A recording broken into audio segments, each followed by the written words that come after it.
আজ বিজয়া দশমী শেষ দিনে দেবী বিসর্জনের মধ্যে শেষ হচ্ছে শারদীয় দুর্গোৎসবের এবারের আয়োজন। উৎসবমুখর পরিবেশে রাজধানীর হোয়াইট হাউসে বুড়িগঙ্গা নদীতে শুরু হচ্ছে দেবী দুর্গার প্রতিমা বিসর্জন। ঢাকের আওয়াজ, শঙ্খধ্বনি আর দেবীর জয়ধ্বনিতে মুখরিত হয়ে উঠেছে পুরো এলাকা। দেবী দুর্গা সকল অনাচার বিপদ দূর করে দেশের জন্য মঙ্গল শান্তি বয়ে আনুক এমন প্রার্থনা ভক্তদের। এই উপলক্ষে আইনশৃঙ্খলা বাহিনী কড়া নিরাপত্তা ব্যবস্থা জোরদার করা হয়েছে। সদরঘাট সংলগ্ন বুড়িগঙ্গা নদীতে পল্টন থানা পূজা উদযাপন কমিটির দেবী দুর্গার প্রতিমা বিসর্জনের মধ্য দিয়ে এই কার্যক্রম শুরু হয়েছে। ভক্তদের মুখে একদিকে যেমন বিদায়ের বিষণ্ণতা, তেমনি আগামী বছর আবারও দেবীর আগমনের প্রত্যাশার আনন্দ দেখা যাচ্ছে। এবার রাজধানীর 254টি পূজা মণ্ডপে প্রতিমা বিসর্জনের জন্য বুড়িগঙ্গা, তুরাগ ও বালু নদের 10টি ঘাটে দেবীর প্রতিমা বিসর্জন দেওয়া হবে। ঢাকা ঢোলের বাদ্য বাজিয়ে দেবী দুর্গাকে বিদায় দিচ্ছেন সনাতন ধর্মাবলম্বীরা। রাজধানীর বিভিন্ন প্রান্তে পূজা মণ্ডপগুলো থেকে প্রতিমা বিসর্জনের উদ্দেশ্যে ট্রাক ভর্তি করে এখন সদরঘাটের দিকে যাচ্ছে। প্রতিটি ট্রাকের সঙ্গে আছেন ভক্তের ভিড়, যারা বাদ্যযন্ত্র বাজিয়ে নাচ গানে মেতে উঠেছেন।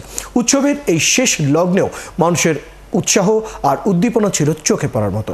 রাজধানীর কয়েকটি পয়েন্ট থেকে র্যালি বের করে বেশ কয়েকটি প্রতিষ্ঠান দেশ ও জাতির মঙ্গল কামনায় শোভাযাত্রায় অংশ নেন হিন্দু সম্প্রদায়ের বেশিরভাগ মানুষ।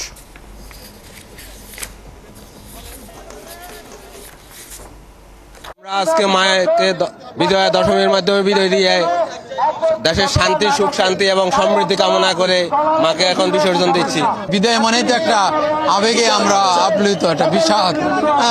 তো এইভাবে আমরা বিদায় দিচ্ছি। তবে এই বিদায়, শেষ বিদায় নিয়ে মাকে আমরা আগামী বছর আরো পাবো, এটা সাময়িকভাবে। সকল অশুভ শক্তি নির্মূল করে মা যাতে শুভ শক্তি দিয়ে আমাদের প্রত্যেকটা মানুষকে মনের পরিবর্তন করে দেয়, যাতে আমরা ভালোভাবে, এখানে কোনো হিন্দু মুসলিম ভেদাভেদ নেই, আমরা প্রত্যেকটা মানব জাতি বাংলাদেশে প্রত্যেকটা মানুষ মিলেমিশে একসাথে প্রত্যেকে ধর্মীয় অনুষ্ঠান, ঈদ, পূজা সুন্দরভাবে পালন করতে পারে। আমাদের দেশে হাজার বছর ধরে আমাদের সব ধরনের ধর্ম অবলম্বী যার ধর্ম পালন করে আসছে। পুলিশের যে কাজ, সবাইকে নিরাপত্তা দেওয়া, আমরা কিন্তু কোনোভাবেই সেই কাজ থেকে বিন্দু মাত্র পিছপা হয় নাই। আন্তরিকতার সাথে আমরা সব ধর্মের মানুষের নিরাপত্তা দিয়ে যাচ্ছি এবং এটি অব্যাহত থাকবে। দেবী বিসর্জনের মধ্যে শেষ হচ্ছে শারদীয় দুর্গোৎসবের এবারের আয়োজন। রাজধানীর 254টি পূজা মণ্ডপের প্রতিমা বিসর্জনের জন্য বুড়িগঙ্গা, তুরাগ ও বালু নদের 10টি ঘাট নির্ধারণ করা হয়েছে। এর মধ্যে সবচেয়ে বেশি প্রতিমা বিসর্জন হয়ে থাকে বিনা স্মৃতি স্নানঘাট, ওয়াইজঘাট ও নবাববাড়ি ঘাটে। ওয়াইজঘাটের প্রতিমা বিসর্জনের খবর জানাতে আমাদের সাথে যুক্ত হচ্ছেন সহকর্মী সৈকত সাদিক। সৈকত সাদিক, এবার কোন তিথিতে দেবী বিসর্জনের সময় নির্ধারণ করা হয়েছে এবং ওয়াইজঘাটের আয়োজন কেমন দেখছেন?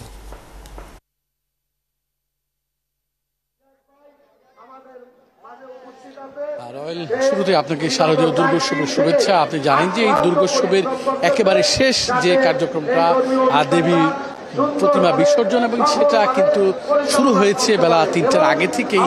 এই রাজধানীর যে ওয়াইজ ঘাট, যেটাকে বলা হয় বিনা স্মৃতি ঘাট, এখানে প্রতিমা বিসর্জনের জন্য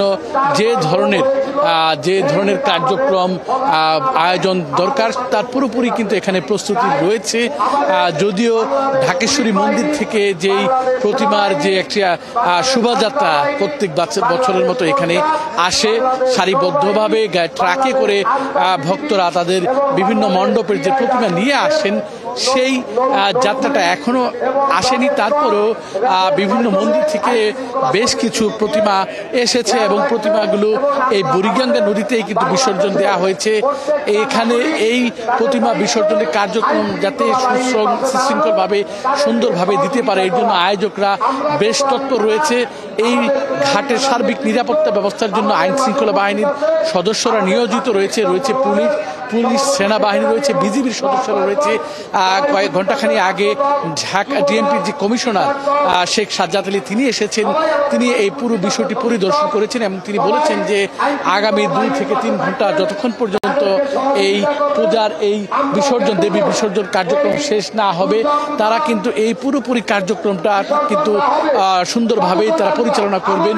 এর পাশাপাশি পূজার যে সার্বজনীন কমিটি তারাও রয়েছে, সব মিলিয়ে যে আয়োজন সেটা রয়েছে। যেহেতু এখন পর্যন্ত ঢাকেশ্বরী থেকে গুলিস্তান হয়ে সদরঘাট হয়ে এই ওয়াইজ ঘেটে যে প্রতিমার যেই শোভাযাত্রাটা সেটা যদি এখন পর্যন্ত আসেননি, এবং এই যে নদীর ঘাটে যে নৌকা, এই নৌকাগুলোতেই কিন্তু প্রতিমা উঠানো হয় এবং তাদের যে ধর্মীয় আচার রীতি যে কার্যক্রম আছে সেগুলো তারা পরিচালনা করে থাকে এবং তারপরে দেবী দুর্গাকে বিসর্জন দেন। এবং যারা ভক্তরা আসেন সনাতন ধর্মাবলম্বীদের যে লোকজন তারা বলছেন যে যদিও 5 দিন তাদের জন্য একটা উৎসবের দিন ছিল, একটা আনন্দের দিন ছিল, তারা 5 দিন বেশ ভালোভাবে কাটিয়েছেন এবং আজকে তারা দেবীকে বিসর্জন দিচ্ছেন। তাদের জন্য এটা একটি কষ্টের, তারপরেও যেহেতু দেবীকে বিসর্জন দিতে হয় তাকে এটা তারা বিসর্জন বলছে না, তারা বলছেন এটা এক ধরনের প্রস্থান। তিনি এই দেশের যত অমঙ্গল যত বিপদ সব যাতে দূর হয় এবং শান্তির বার্তা এই দেশে যাতে শান্তি সমৃদ্ধি থাকে সেই বিষয়গুলো তারা বলছেন। এবং তারা বলছেন যদিও তাদের মধ্যে একটু কষ্ট, তারপরেও তাদের দেবীকে তারা বিসর্জন দিচ্ছেন, এটা তাদের জন্য অনেক বড় ব্যাপার। যে যার অবস্থান থেকে কিন্তু তারা প্রার্থনা করছেন, তাদের চাওয়া পাওয়ার বিষয়গুলো রয়েছে। সব মিলে রয়্যাল বলা চলে কিছুক্ষণের মধ্যে হয়তো যেই ঢাকেশ্বরী মন্দিরে যে শোভাযাত্রা সেটা আসবে এবং ঢাকের বা ঢোলের তালে তালে ভক্তরা কিভাবে তাদের যে প্রতিমা বিসর্জন দিয়ে থাকেন সব মিলে সেই বিষয়গুলো কিন্তু আমরা পরবর্তীতে সংবাদে দেখাতে পারবো। এখন পর্যন্ত সবকিছু প্রস্তুতি সম্পন্ন আছে।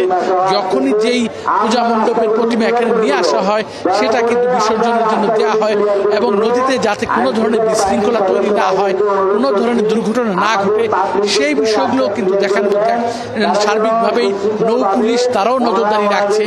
সব মিলিয়ে রয়্যাল আমার কাছে এখন পর্যন্ত এই ওয়াইজ ঘাট বা বিনা স্মৃতি ঘাটের সর্বশেষ পরিস্থিতি।